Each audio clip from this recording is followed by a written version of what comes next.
Hello everybody, my name is Mario5514 and welcome back to another Splatoon talk video. In this video we're going to be looking back at some of the previous updates in Splatoon 2's history.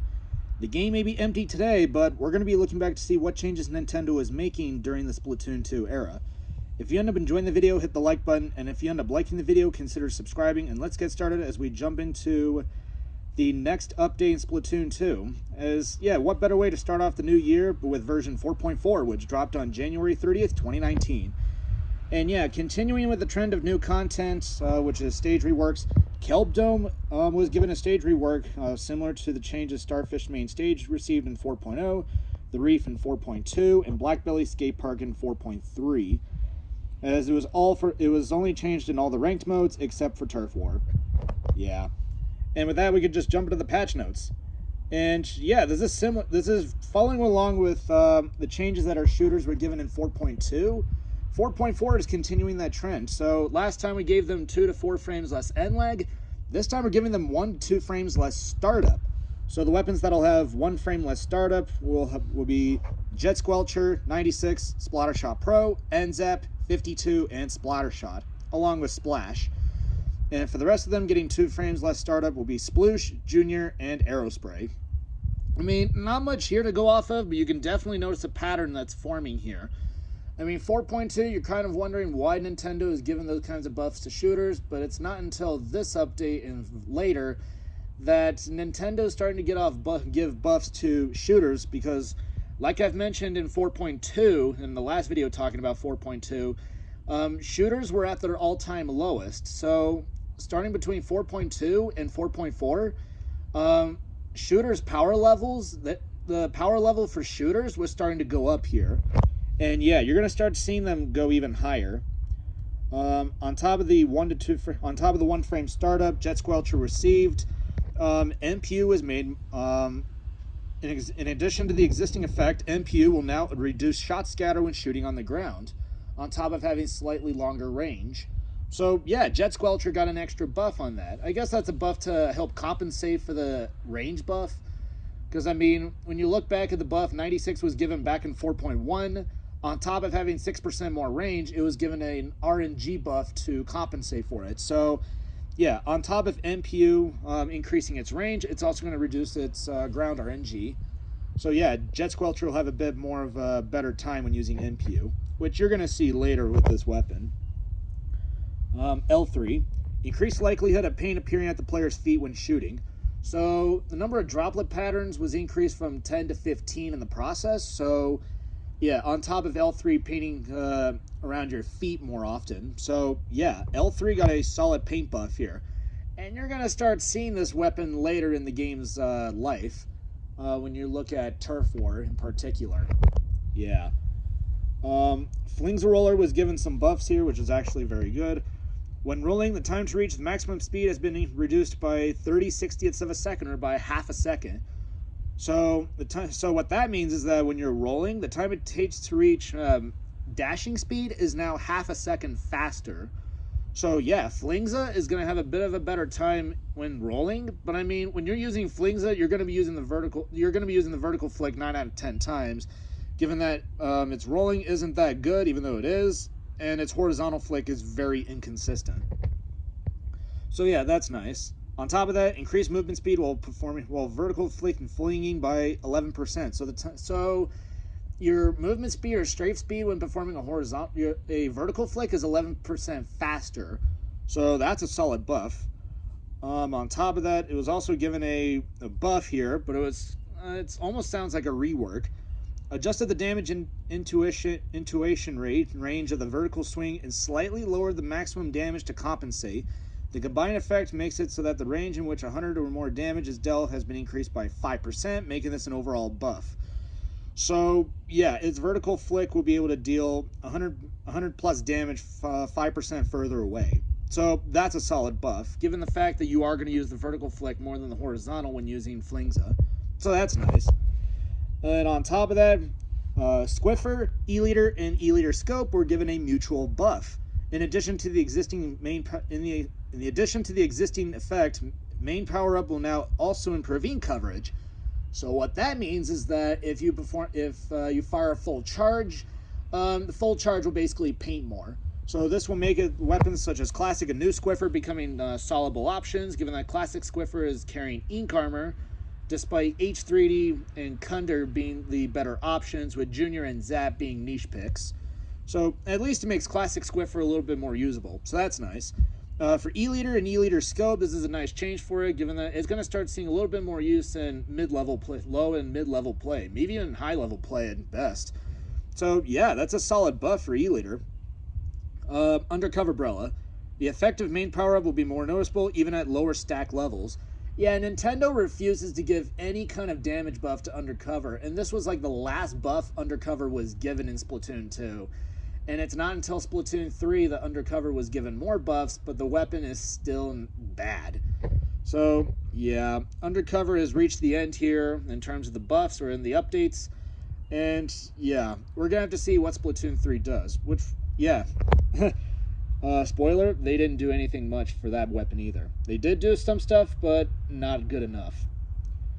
Ballpoint also got a damage nerf. The damage dealt in its short range mode was reduced from 32 to 28, and the damage dealt in its long range mode was reduced from 32 to 30.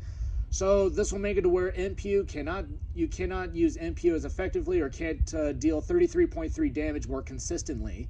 So this by far was when Ballpoint Nouveau was starting to go down this, starting to fall off here, but the weapon was still broken. It was still a top tier by Splatoon 2 standards at that time. It's not as broken as it was in 4.3, but Ballpoint is definitely starting to slow down a bit, but it's still top tier, I'll tell you that. And just when you thought Nintendo would just stop hurting dualies, yeah, Nintendo decided to just give them one more nerf, and it was a huge nerf. Reduce the hitbox size for standing shot bullets, making it harder to hit opponents. So the hitbox size of the bullets for collisions with players in standard fire mode has been reduced, going from 2.5 to 2 units. This nerf was also given to Tetra dualies for some reason. Yeah, I don't know why Tetras had to get that nerf. This does not affect shots fired after dodge rolling. So the hitbox size of the bullets for collisions with players when you're rolling remains the same. But in standard fire mode it's now at 2 units instead of 2.5. So yeah. Dualies would then drop from being like top tiers to like decent high or mid tier weapons at this point. So we could say farewell to dualies. I'm sorry, you had a good run, but unfortunately Nintendo said enough is enough. On to the specials. First up is tent missiles. After shooting the missiles, decrease the recovery time before control is regained by 15/60ths of a second. So what that means is that when you fire off the missiles, the time it takes before you regain control is now 15 frames faster. So this makes weapons such as K-Shots, Zap 89, and even Jet Squelcher more viable options, which you'll start seeing in the future with the most infamous meta, which we'll talk about in the future. More on that later. Booyah Bomb. After the Booyah Bomb lands, reduce the time before it disappears by 30/60ths of a second, or by half a second. So yeah, the Booyah Bomb will disappear half a second faster, but it was also given a buff on top of that. After the Booyah Bomb lands, made the blast widen faster. So not only is it going to disappear half a second faster, but the blast will widen faster on top of that. So these two changes combined result in the same total blast range. So basically they neutralize each other. So it's like a net neutral here. The nerf didn't overpower the buff, and the buff didn't overpower the nerf. So it's basically a net neutral. They neutralize each other. So that's nice. Booyah Bomb can deal 32% more damage. It also increased, the paint radius was also increased from the blast. Throwing the Booyah Bomb also paints the player's feet, so that's nice. And on top of that, after releasing the Booyah Bomb, extended the effect of the armor by 15 frames. So what that means is that after you throw the Booyah Bomb, the period of when the armor is still on the player has been extended by another 15 frames. So it's going to be a little easier to live outside of being one shot by an E-Liter. So that's nice. So weapons such as K-Pro and even possibly Kensa Dynamo are going to start seeing more use with this. Though K-Pro is definitely the #1 winner. So Kensa Splattershot Pro is going to become more relevant in the future. More on that later. And last up is Ultra Stamp. Enhanced move speed and turning speed when continuously stamping by holding down the ZR button. So basically your run speed, your turning speed, and your movement speed has been increased, you can say. So it's going to be so your move speed is going to be easier and your turning speed is going to be easier. So yeah, Ultra Stamp got a very decent buff here. On top of that, minimum damage of the shockwave generated while continuously stamping by holding down the ZR button has been increased from 30 to 40. So instead of being a 4-shot, it's now going to be, its rush mode is now a 3-shot. So that's a substantial buff to Ultra Stamp. On top of that, while continuously stamping by holding down the ZR button, the effective enemy bullet and bomb destruction has been extended to also cover the area around the Ultra Stamp. So that just makes you a little bit more invulnerable to anything that's in front of you. So that's nice. And last up, reduce the time between swinging in the air and continuously stamping by 4 frames. So what that means is that the time it takes between you swinging in the air and continuously stamping or in rush mode is now 4 frames faster.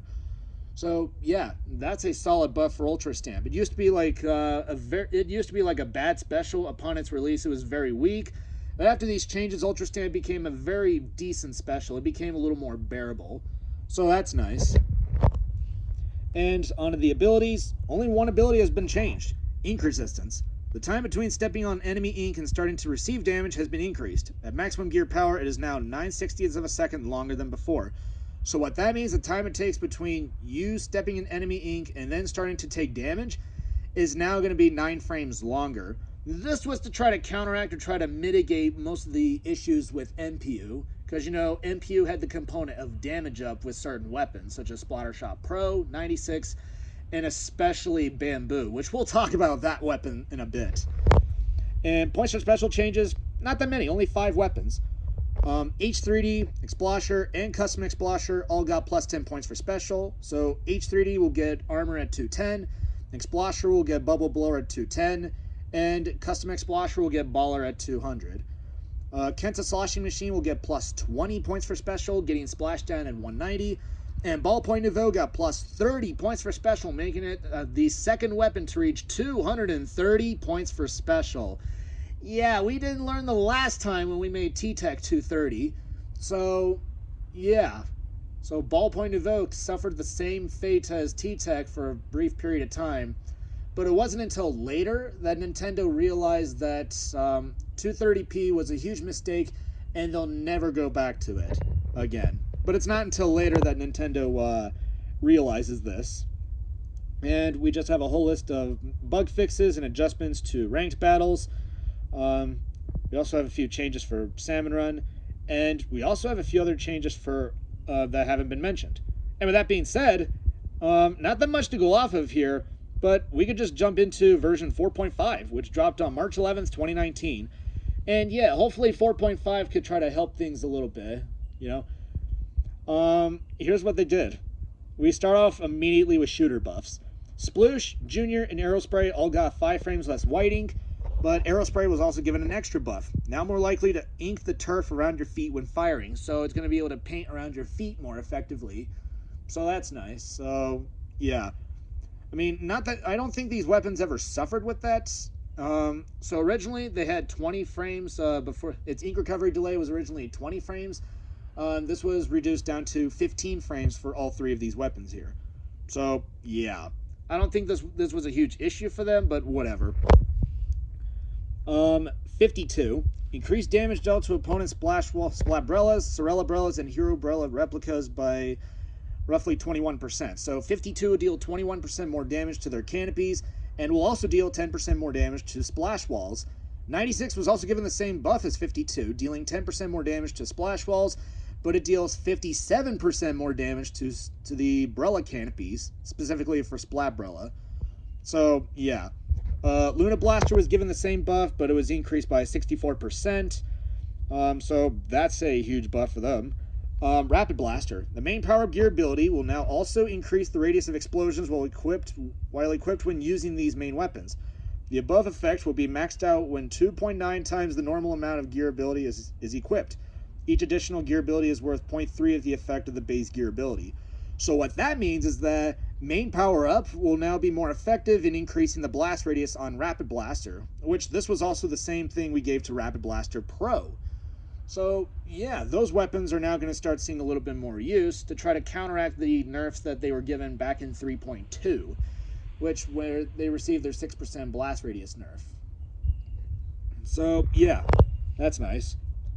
Squeezer. Increase the damage dealt to opponents' Splat Umbrella. So basically, it could deal 57% more damage to their canopy, similar to what we gave 96. You could deal 10% more damage to splash walls, 17% more damage to ballers, 17% more damage to the Booyah Bomb armor, and 10% more damage to the Rainmaker shield. So, yeah, Squeezer got a lot of those kinds of buffs, similar to what 52 and 96 were given just now. And all rollers, except for Dynamo Roller for some reason, would all deal 13% more damage to the Brella canopies, but Carbon Roller also got an extra buff, where it was given 2 frames less end lag, or 2 frames less startup, where the time after making a horizontal swing before you could switch into Squid or Octo form or use a sub-weapon was reduced by 2 frames. So that time was reduced by 2, so it's 2 frames faster. So that's nice. So Carbon Roller got an extra buff, but at this time, you start to notice a pattern forming here. Yeah, you do. GooTuber. With a charge shot stored, the animation of rising from a submerged position in Squid or Octo form can now be cancelled with ZL, causing you to immediately resume Squid or Octo form. So basically what that means is that if you held in a charge shot, or a charge, or just a charge in general, and then you release the ZL button, you basically could just cancel it out. So yeah, GooTuber got a decent buff for a nice change there, you could say. So that's nice. Tri-Slosher. Extended forward the center shot's point of impact. Yeah, it's not going to be as broken as it was upon the game's launch, but at least Tri-Slosher's center shot will have more of an impact. So that's nice. Mini Splatling. You can now jump higher than previously when the Splatling is fully charged, so you won't have a jump height penalty when Mini is fully charged. And on top of that, its movement speed when charging is 3% faster, and its movement speed is 8% faster when firing. So not only did they revert the nerfs that they were given upon the game's launch, but they also made it a little faster than what it was in Splatoon 1. So yeah, Mini and the Ketsa Mini Splatling are going to start seeing more use, but I think Vimy, or the regular model, is going to become more relevant given that it's carrying tent missiles, while Ketsa Mini Splatling has Ultra Stamp. So I mean, this is a solid change for Mini Splatling here. We'll take them. H3, decrease the effectiveness of the main power-up gear ability. So MPU is made more costly, and it requires 1 more sub to reach 49.9 damage. So yeah, H3 got that slight nerf. It got a heavy nerf, but the weapon still stayed relevant. It just made you a little more gear. It just made it more gear dependent to deal 49.9 damage. Bamboo. Decrease the damage dealt to opponents' Splatbrella, so it deals 20% more damage to their canopies, 20% less damage to Splash Wall, 38% more damage, 38% less damage to Baller, and 31% less damage to the Booyah Bomb armor. So it's basically the opposite of what Squeezer was given. And yeah, a lot of people said that this was a butterfly effect, that going into Splatoon 3, that Bamboo still had awful object damage, including what Pencil was given. So Bamboo and Pencil have terrible object damage, and this nerf right here was kind of an interesting butterfly effect going into Splatoon 3. So yeah. Sloshing Machine. Increased ink consumption by roughly 20%. So originally its ink consumption was 7%, where you got 14 sloshes. This was increased to 8.4, and it only got 12 sloshes. So it just made it more gear dependent. And on top of that, decreased hit radius of the spiral portion of the shot by roughly 6%. Machine is done getting nerfs in this game, but it's not until Splatoon 3 that the weapon starts getting more nerfs. So yeah, but I mean, Machine is still a solidable option. It's just it has to deal with the problem of being very gear dependent. So yeah. And last up is Explosher. Increasing consumption by roughly 30%, and decreased radius of splash damage explosion by roughly 7%. So originally its splash damage radius was originally 3 units. This was reduced down to about 2.8 units. So Explosher was a little bit easy to so yeah, it was a little bit easier to counter, or a little bit easier to, get out of the way, So yeah, Explosher is still powerful, though it's very gear dependent. Sub-weapons. Autobomb. Decreased time before ink recovery starts after use by roughly 15 frames. So it'll have 15 frames less white ink. So that's nice. Point sensor. Decreased ink consumption from 55 to 45% of a standard ink tank. So it's now to where we see it as in Splatoon 3. So that's nice. However, it was also given some substantial nerfs. Its movement speed and distance of the point sensor thrown was decreased. So it was reduced by 8% when you're using sub power up, and when you're using the max amount of sub power up, it was reduced by 2%.